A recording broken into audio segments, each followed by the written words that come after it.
Salam dan bahagia, sahabat belajar calon guru penggerak yang hebat. Pada kesempatan ini saya ingin berbagi satu tahapan kegiatan di dalam proses pembelajaran calon guru penggerak yang kita ketahui, yaitu alur merdeka. Dan saya akan fokus pada kegiatan ruang kolaborasi, presentasi, hasil diskusi. Jadi di dalam setiap alur merdeka ada ruang kolaborasi. Dari mulai modul 1 nanti sampai modul 3.3 akan ada kegiatan yang sama. Dan di dalam ruang kolaborasi ada 2 tahapan yang dilakukan, yaitu tahapan diskusi kelompok atau kerja kelompok.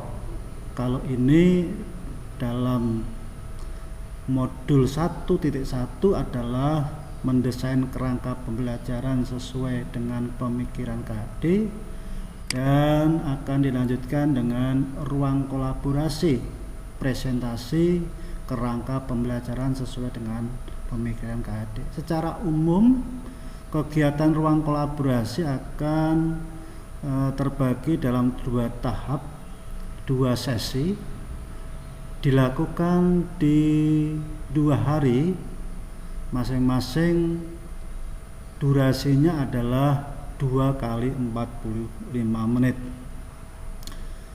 Sahabat belajar yang luar biasa, jadi sekali lagi kalau kita melihat di LMS kita fokus pada ruang kolaborasi presentasi, maka nanti sahabat belajar akan masuk pada satu halaman untuk menuju pada ruang maya, ya, atau virtual room dengan menggunakan Jimit yang sudah diberikan alamatnya oleh fasilitator. Tinggal bergabung dan nanti sahabat belajar akan melaksanakan kegiatan presentasi hasil diskusi. Saya akan coba untuk memperlihatkan paparan tentang presentasi hasil diskusi atau hasil kerja kelompok.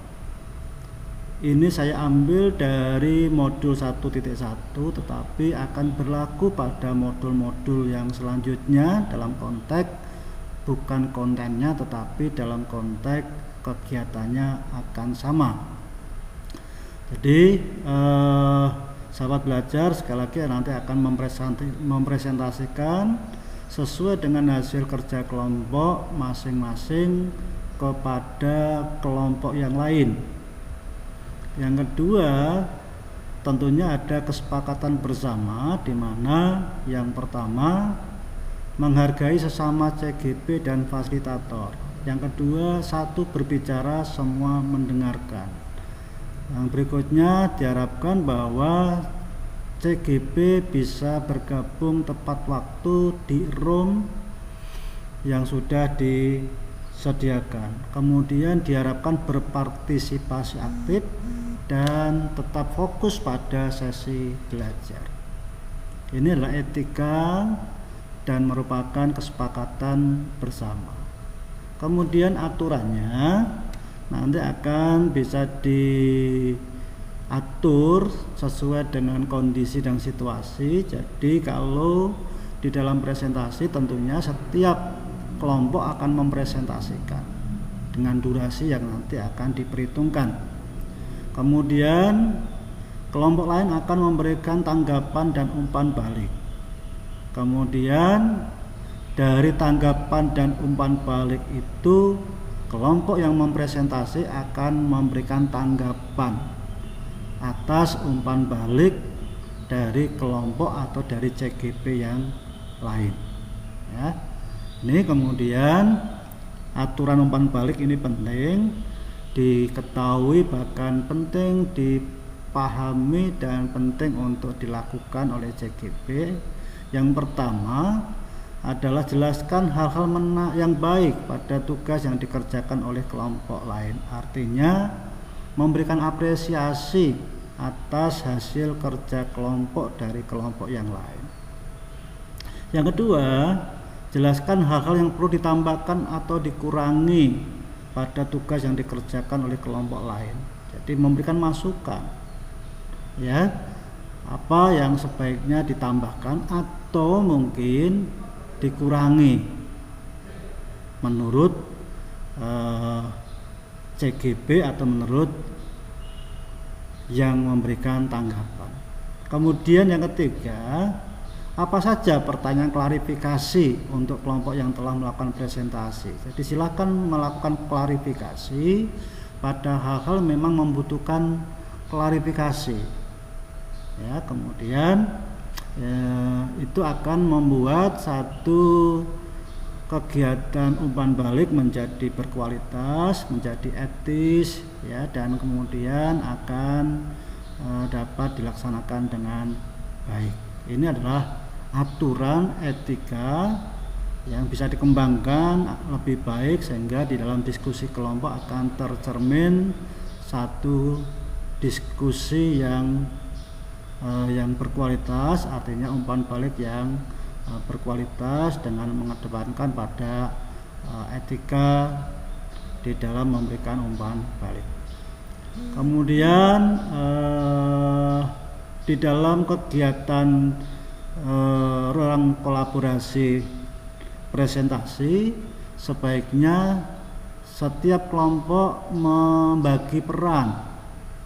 Yang pertama, ada yang menjadi moderator, akan mengatur kegiatan presentasi, membagi waktu, dan kemudian mengatur jalannya kegiatan. Yang kedua, presenter, yaitu yang akan mempresentasikan hasil diskusi atau kerja kelompok yang sudah disepakati atau dihasilkan. Kemudian ada notulis yang mencatat seluruh kegiatan, ya, yang terjadi di dalam kegiatan ruang kolaborasi presentasi. Kemudian ada pengumpan balik tentunya dari calon guru penggerak di luar kelompok tersebut. Kemudian ada pemberi tanggapan umpan balik dari kelompok yang bersangkutan yang memberikan presentasi. Ada yang memberikan bertugas untuk memberikan tanggapan umpan balik. Bisa ditunjuk satu persatu atau bisa memberikan tanggapan secara bergantian, ya. Ini akan menghasilkan sebuah kegiatan yang lebih baik. Kemudian di dalam kegiatan-kegiatan calon guru penggerak tentunya selalu ada rubrik, maka sebaiknya baik kelompok yang presentasi maupun kelompok yang mengikuti akan memperhatikan rubrik yang ada. Seperti ini akan ada 2 indikator, ya, kemudian isi maupun penyampaian materi. Isi tentunya adalah menyangkut pada konten yang akan dipresentasikan.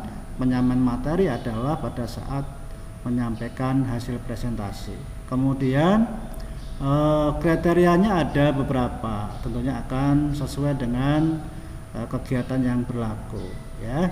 Kemudian jika CGP berharap mendapat skor terbaik atau maksimal, maka harus bisa memenuhi 4 dari 4 kriteria. Ini kebetulan ada 4 kriteria. Kalau mungkin 5 ya 5 kriteria. Jadi kriteria yang diharapkan bisa dilakukan, dipenuhi oleh CGP. Ini kemudian saya kira itu ya yang bisa saya bagikan kepada sahabat belajar.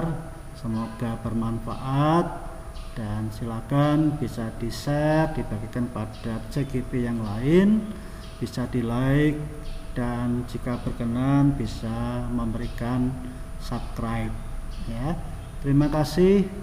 Salam guru penggerak, guru bergerak Indonesia maju. Semangat, salam hebat.